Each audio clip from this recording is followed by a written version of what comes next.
Xin chào, my name is Grace, your Vietnamese friend. On my first trip, I went to the floating market in Can Tho to practice interpreting for Korean tour group visiting Vietnam. All 20 people in the group said they absolutely love it, so I decided to go back a second time as a regular guest, joining the tour so I could fully review it for you. After watching this video, you won't just be traveling with me, but I'm also breaking down 5 special culture lessons. Having breakfast on the river, making hủ tiếu noodles and coconut candy, the 3 traditional Treo Bẹo ways of advertising on floating markets, the famous top-notch specialties, and the origin behind the name Cai Rang of the floating market. And as a special bonus, I'll also show you Vietnam's local market, taking you to eat lẩu mắm with chili stuffed fish cake spicy enough to make you cry, try 6 kinds of sweet soups, enjoy fish porridge, and even experience hammock coffee on a road trip. Okay, let's get started. Morning guys, it's 4:30 a.m. and I just rolled out of bed to get ready for our sunrise boat ride at the Cai Rang Floating Market. I spent the night here at the West Hotel in Can Tho City, and honestly it's super comfy. The best part is just a few minutes away from Ninh Kiều Wharf. But it's raining outside. No worries though. The beauty of staying in a city in Vietnam is you can still book a Grab car at 5 in the morning. It only costs us 40,000 dong for 3 people, just $2. Not bad at all, right? We plan to get to Ninh Kiều Wharf by 5:15, so our boat can leave right on time at 5:30. When we got there, the sky was still pitch dark. Kinda mysterious, right?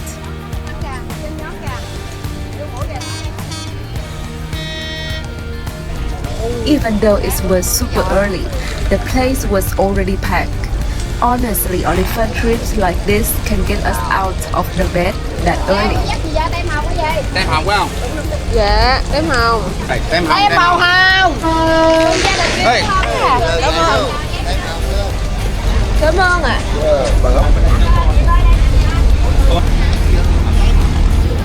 Wow. Nâng chất lượng phim lên đi. Nâng sao anh?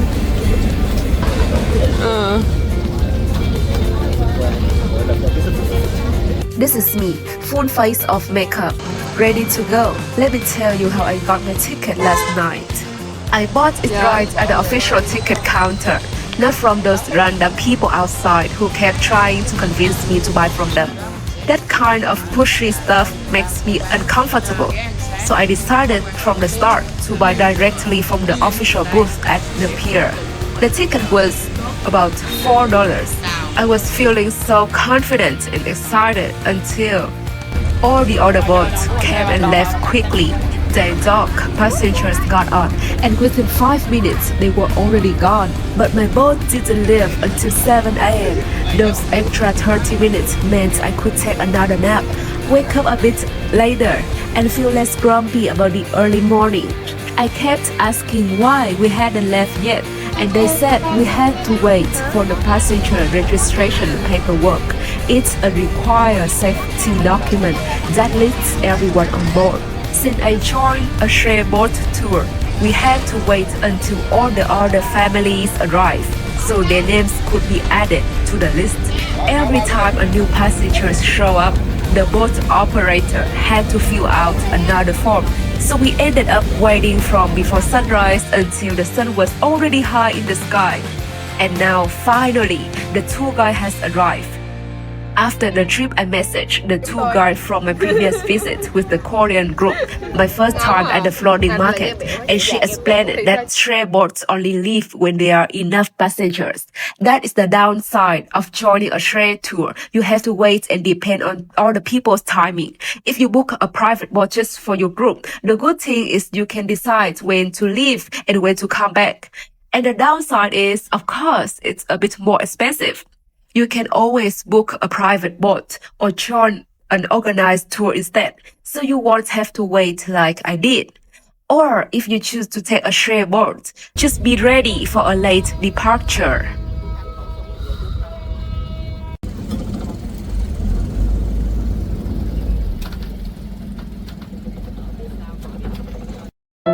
Even though I was a bit upset, I didn't want that to ruin my sunrise boat ride.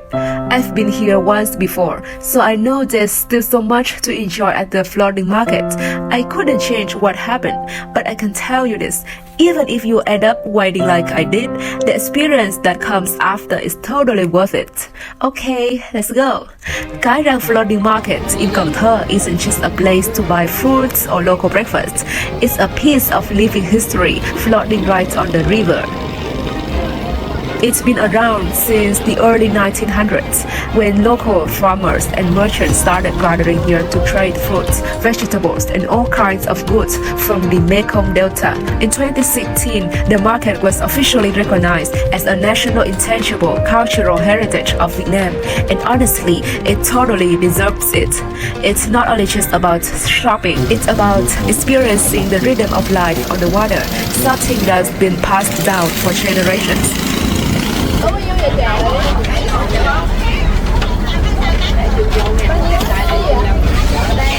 Trước là 100, còn sau là 80 chị. Mà vú sữa như ăn lão quá ha. Once you're connecting, please wait. Ăn thử kìa. Connected. Ném đi à?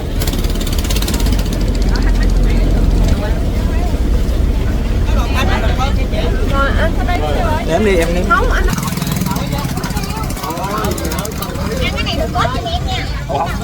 Ăn cho sữa hay bơ. Cái đợi nó chín nha, vậy là chín chưa? Là chín chưa chị? Chín rồi. During national holidays like Vietnam's Independence Day, the floating market gets really lively. Since this trip was during Vietnam's National Day on September 2nd, many boats were decorated with flags fluttering in the wind. It looked so festive and beautiful. But my friend once visited on a regular weekday, not during a holiday, and the river was actually really quiet. There were only a few boats moving around, and since there weren't any tourists, the vendors didn't gather to sell their goods either. So if you want to see the floating market at its best, full of life and color, definitely come during a holiday. Alright class, stay with me. Welcome to lesson 1. It's time for our very first hands-on activity of the day. Breakfast right in the middle of the floating market. This is where all the local vendors gather to sell their food. Có bán dừa dứa luôn chị ơi, chà đá luôn á.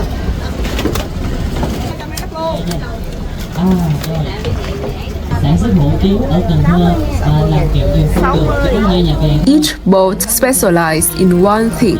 Some sell drinks, others serve different kinds of noodles for tourists to enjoy breakfast on the river. This is such a fun part of the floating market culture. Let me introduce you to a local specialty called Bún Lắc, or shaking noodles. It's called that because while you are eating, you are literally shaking along with your noodles. Every time a wave hits the boat, your bowl shakes, your chopsticks shake, you shake. There are about 4 or 5 kinds to choose from, like bún mắm, bún riêu, hủ tiếu, and more. Each bowl is hot and filled with toppings like pork, crab paste, or fish cake. Eating Bún Lắc while shaking with the waves, sipping iced coffee, and hearing people laugh around you. That's what the real river life feels like. It's not just breakfast, it's an experience, simple, joyful, and full of motion.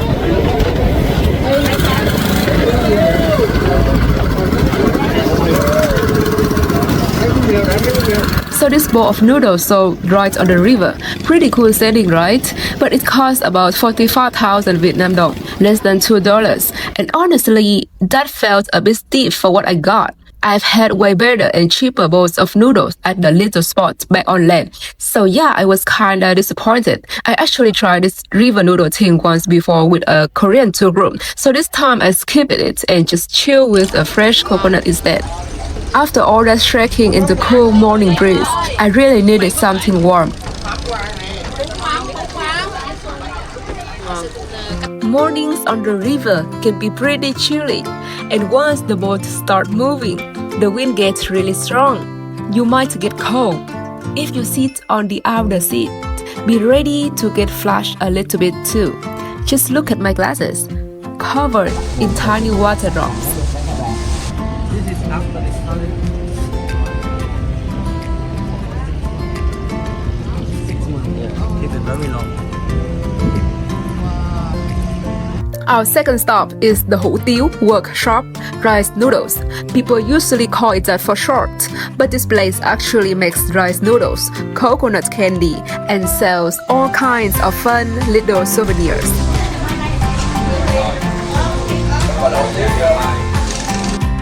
So here's how they make rice noodles.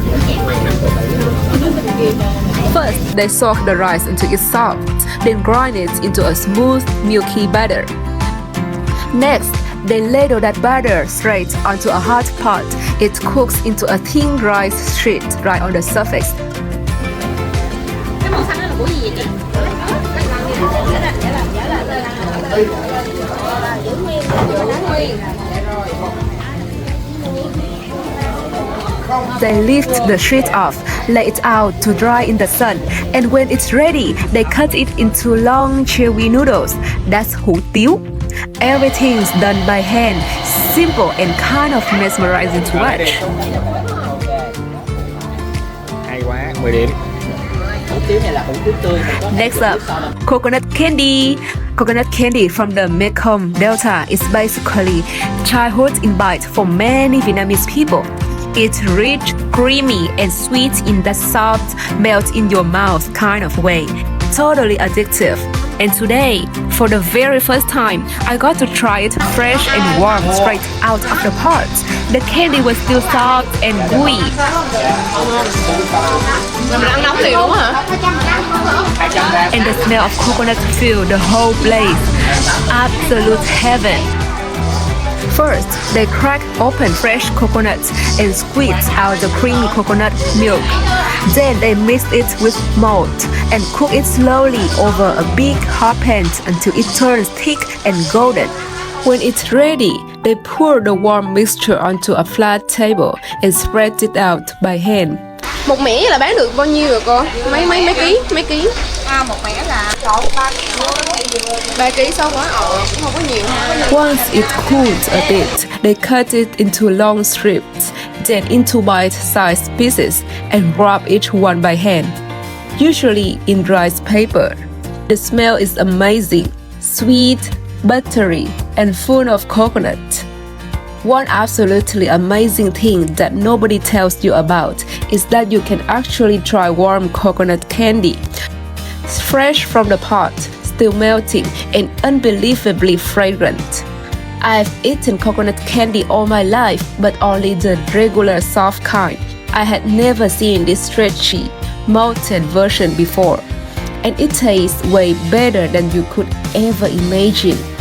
Each batch is only about 3 kilos and it takes 2 full hours to make, so it sells out fast. My friends and I alone bought almost a kilo to bring home to my families. We got really lucky and arrived right when a fresh batch came out. So if you visit, make sure you swing by the candy making area to see if they've got a new batch coming out. The smell, the sweetness from the malt syrup. They don't add any sugar. The richness from the coconut and that warm, melt in your mouth texture. It's on another level. They also sell tons of banana candy and coconut candy in all kinds of unique flavors. You can't just sample things on your own, but if you ask, they will happily cut some pieces for you to try. The banana candy comes in flavors like durian, strawberry, pandan, and more.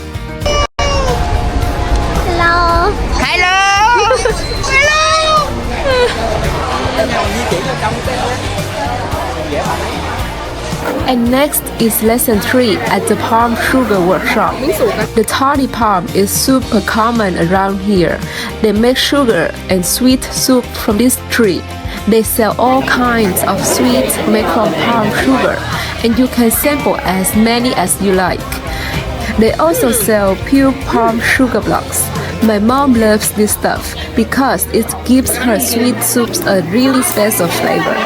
But Personally, I'm not a huge fan. Chú ơi, cái bánh này làm từ gì chú? Cái cục nước. 3 cái này với 5 cái này.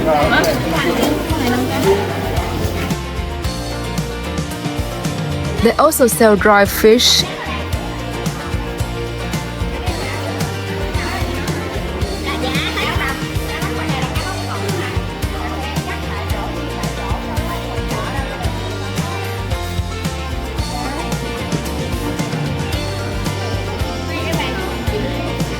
They fry it right on the spot, and the smell is incredible. And yes, you can taste it before you buy.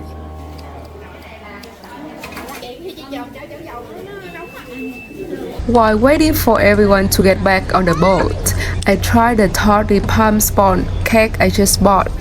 It smells amazing from the palm sugar, but honestly, I still prefer the regular version. I guess palm sugar just isn't really my thing.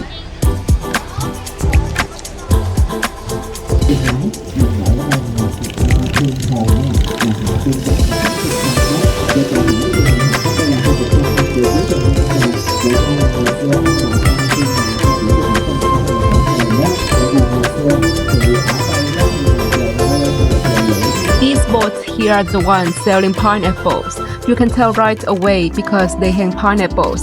And yes, tourists can actually go aboard. Try some pineapple and see what life on the rivers really like. These photos from my trip in early 2025. The seller was so kind. They even let me walk around their boat to take a closer look. They actually live right there, cooking, eating, sleeping, everything on the water. Last time I was on a private boat with a Korean tour group, so we could stop wherever we wanted. Họ có cái bình này để sạc điện thoại với lại đèn buổi tối nè. Với lại một ít nước sạch để uống, nấu ăn. Rồi bình ga là nấu ăn, đây là bếp. Rồi đây là ga, mền gối ngủ. Rồi gọn gàng lắm luôn. Có nhiều ghe là giống vậy luôn mà gia đình 8 người ở. I tried the pineapple and wow, it was super sweet and fresh. Đây là chị hướng dẫn viên của chúng tôi. Ngon quá à. À, đây là ghe bẹo hả chị? Dạ ghe bẹo. Thì sao chị? Ghe bẹo Thì mình nên như cái ghe này ta chỉ có treo khóm bây giờ ta khóm. dạ. Nhưng mà ta có bán song song ở trong nữa là bán tạp hóa. Mấy tạp hóa dầu là vô trong mình lựa thôi. Dạ với mấy cái ghe là bán tạp hóa rồi cái ghe cái nhà vậy. À, không cho nó luôn. Rồi gần Tết tới là chạy để hỏi là tôi thấy là nguyên cái khu là hoa.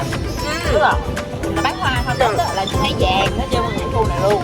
Dạ. Dạ. Rồi. Là người ta bán cái đó luôn. À đúng rồi, cái này là cái ghe hồi nãy mình ăn gì đó, cái ghe nó là Phiên bản nhà cửa.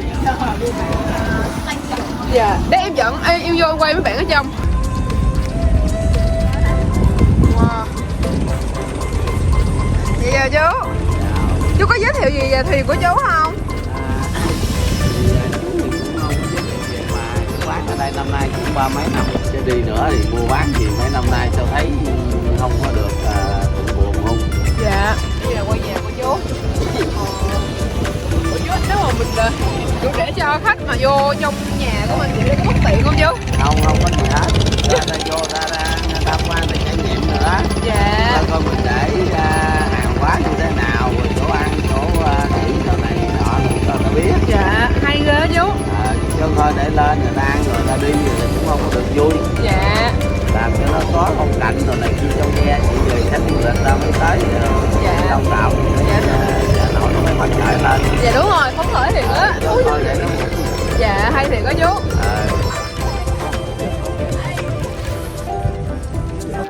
But this time I joined a group tour and our boat didn't stop to visit these pineapple sellers. So if you like to explore those boats yourself, just show this video to your tour guide and ask them if they include a stop.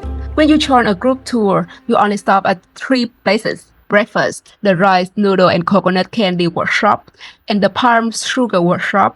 By the way, have you ever wondered where the name Cai Rang comes from? Many researchers believe that the name Cai Rang actually comes from the Khmer word Cai Rang. It means a wooden frame or a platform, the kind that Khmer people used long ago to dry rice, dry fish, or even build floating houses on the river. When Vietnamese settlers came to live here, they hear the word Cai Rang and gradually pronounce it as Cai Rang. There's also another story that local people in Can Tho still tell today. A long time ago, when this area was still being settled, people found a very large crocodile in the part of the river where the market now stands. Among its remains, there was a giant tooth as big as the peso drifting on the water. People started calling that part of the river Cai Rang, which literally means the place with the tooth, and the name has stayed with the land ever since. So whether it came from the Khmer word or from the local legend, the name Cai Rang still carries its own charm, a gentle piece of river history floating through time. Alright, time to book a Grab and head back to the hotel.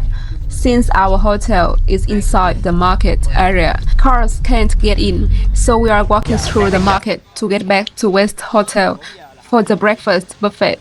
This is the market on land. Earlier, I showed you the floating market on the river. Now this is the river on land. Which one do you guys prefer? This is a market. In Vietnam, going to the market is part of daily life. Bargaining is a normal part of the culture, and people usually buy fresh food every single day instead of shopping for the whole week. My mother goes to the market every morning.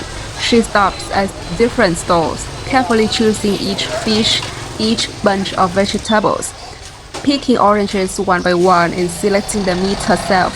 It's a habit built on experience, care, and the belief that fresh food matters.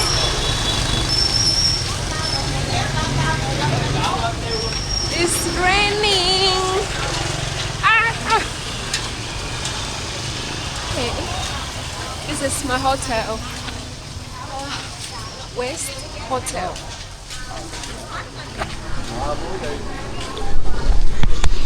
Cảm ơn anh. Anh Tuấn đã vẽ ám ảnh. I arrived at 9:05. I still have 25 minutes left to eat breakfast. This morning, I skipped the bún mắm at the floating market because I want to save my appetite for the hotel buffet. But the buffet wasn't that exciting. Maybe next time I'll try a different hotel. West Hotel is honestly just okay. For around 600,000 Vietnam dong per night for a double room with breakfast in Can Tho, I think it's fair. Everything is fine. Pretty average. Things I really care about are a clean, comfortable room, a proper bathroom, good AC, and super clean soft bed. So for about $12 per person per night, that's enough for me. So on this trip, we really travel for the experience. We just need a place to crash at night. We only stay in the hotel to shower and sleep. And every morning, we check out and move on to the next place. And while we are in Can Tho, we also had lẩu mắm and some sweet soup. I'm gonna take you to eat lẩu mắm with me. Lẩu mắm is famous for its rich and intense broth. The flavor is so strong that the whole restaurant is filled with the aroma of fish sauce. If you ever visit Can Tho, this is a dish you absolutely have to try. The owner gave me a very specific instruction. Add the vegetables in order, from top to bottom, exactly the way he arranged them. Can you guess why? At the beginning, when the seafood is just cooked, you only add a small amount of vegetable placed on top. After eating for a while, the broth becomes stronger and saltier as some of the water evaporates. That's when you add the vegetables at the bottom, the ones that release more water to balance the flavor of the hot pot. The seafood here is just as impressive, especially one dish that really surprised me. Fish paste stuffed inside a whole chili pepper. And yes, that chili is a real chili, a very spicy one. At first, I didn't feel much because I only took a small bite, but a few seconds later, the heat hit me hard. It was so spicy that I actually started tearing up. No exaggeration, I really cried.